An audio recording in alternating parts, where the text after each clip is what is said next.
Now to Liberal MP Michael Sukkar. Michael, thanks for your time. First of all, on this appointment of Angus Taylor, do you see that as an olive branch to those, like Angus Taylor, yourself and others who wanted Peter Dutton installed, that this is an olive branch to your camp?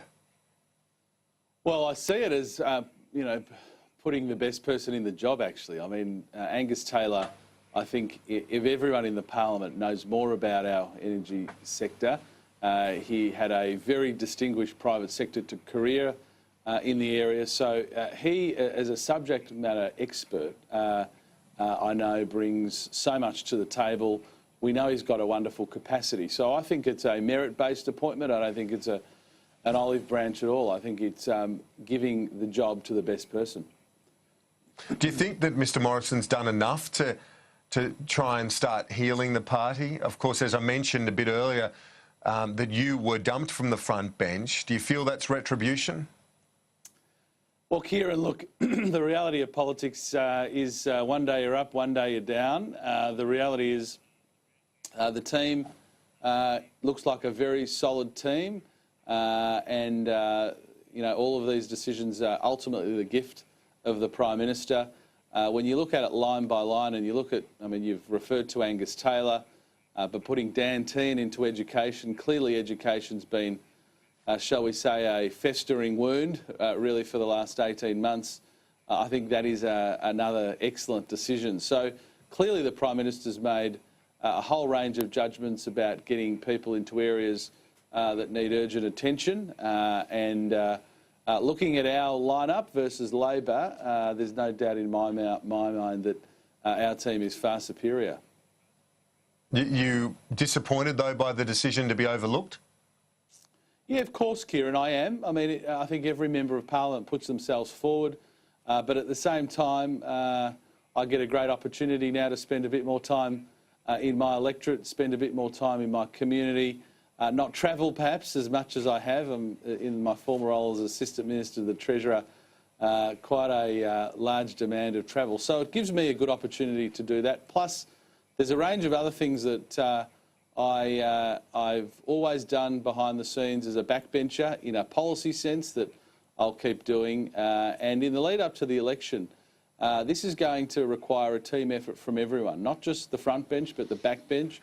It's going to be very important that the back bench remains connected to the front bench. That is perhaps one of the issues that we recently had. So I'm looking forward with enthusiasm to the role that I can play, and also with confidence at what the front bench team's going to bring to the table too. As I mentioned, you are and have been a backer of Peter Dutton. What do you say to those asking this week, what was it all about last week, given you led that part of that rebellion to bring down Malcolm Turnbull, but you didn't get your preferred person up? Well, Kieran, look, I don't think we want to go over the entrails too much. The reality is all of us, including me, went into last week thinking it would be a perhaps lively but unexceptional week in Parliament. In all honesty, I think we thought it would be lively given what had occurred with some of the energy issues in a policy sense, but really arrived in Canberra thinking it would be a pretty unexceptional week. Obviously, that changed pretty quickly when the Prime Minister spilled his leadership on Tuesday, and then there was really a cascade of consequences and a cascade of events that occurred after he made that decision. But once that decision was made, it was the left. What was there was for all to see. And now I think looking at our Prime Minister, our Deputy Leader, we've got a Victorian who's the Deputy Leader of the Liberal Party, the first time since Costello. I think we're in much better shape to serve the Australian people, and much better shape to get our policy settings right and to take it up to Labor at the next election.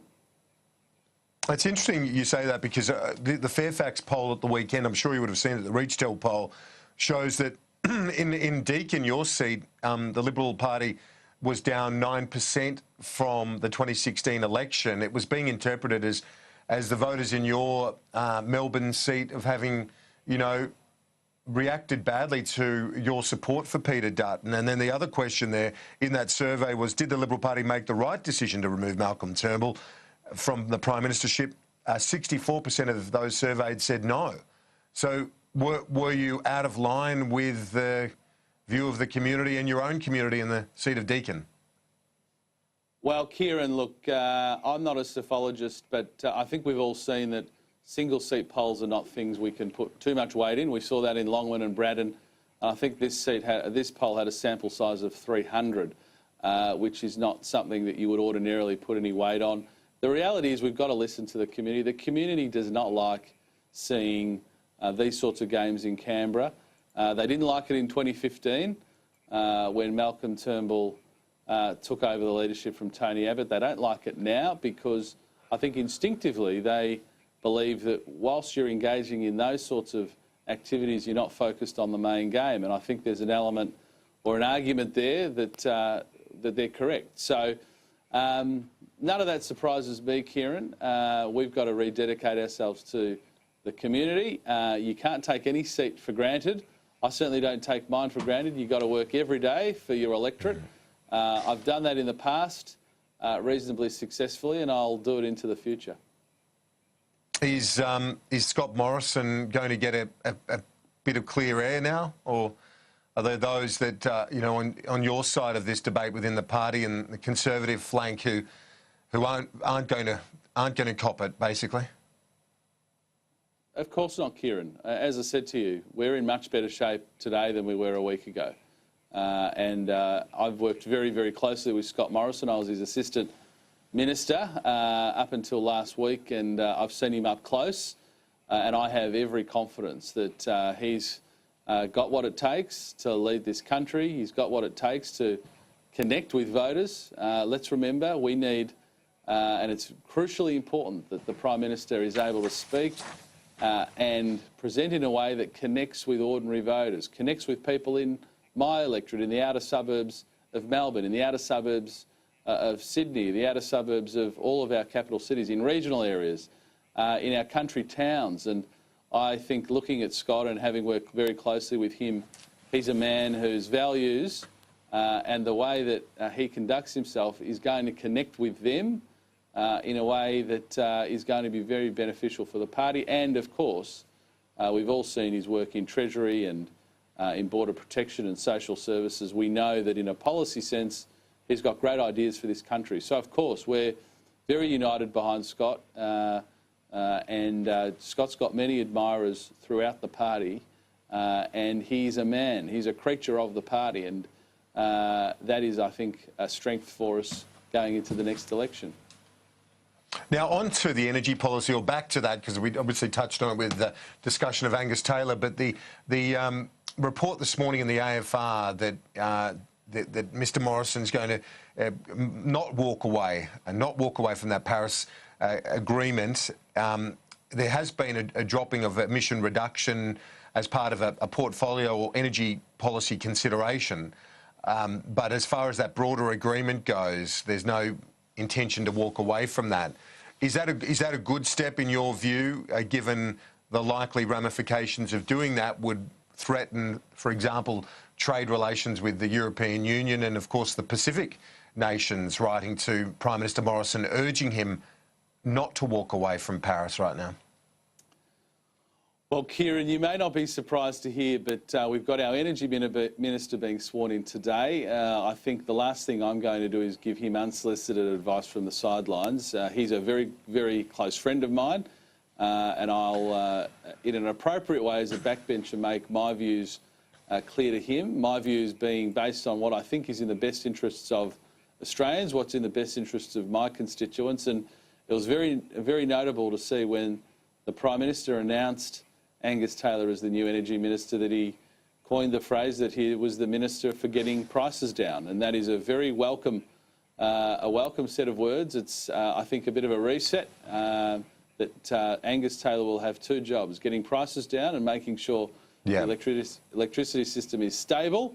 In that, Kieran, I will be giving him as much advice as I can, but I'll be doing it privately. But as John Howard said to David Spears on Sunday at the Canberra Writers' Festival that getting out of Paris would do nothing to reduce prices as far as he could tell. So is it your view that the government should remain in there, given that it's an international commitment and withdrawing would have those ramifications I mentioned earlier? Kieran, as I said, I'll be providing Angus all of my views on energy, but I'm very comforted by the thought that his objective will be to get prices down. I think that's what the average person in the street is saying to me, and I think I'll be leaving all of my views to be provided to him privately, noting that he'll be getting, quite frankly, Kieran, as you know, he'll be getting advice from here, there and everywhere, but I think we know that his knowledge, his background in the sector leaves him uniquely placed to find a solution to what, of course, and you know, has been a vexed policy issue for many years. Sure has been. No doubt about that, Michael Sukkar. Thanks for that. We'll talk to you on a regular basis over coming weeks. I very much appreciate that. We'll see you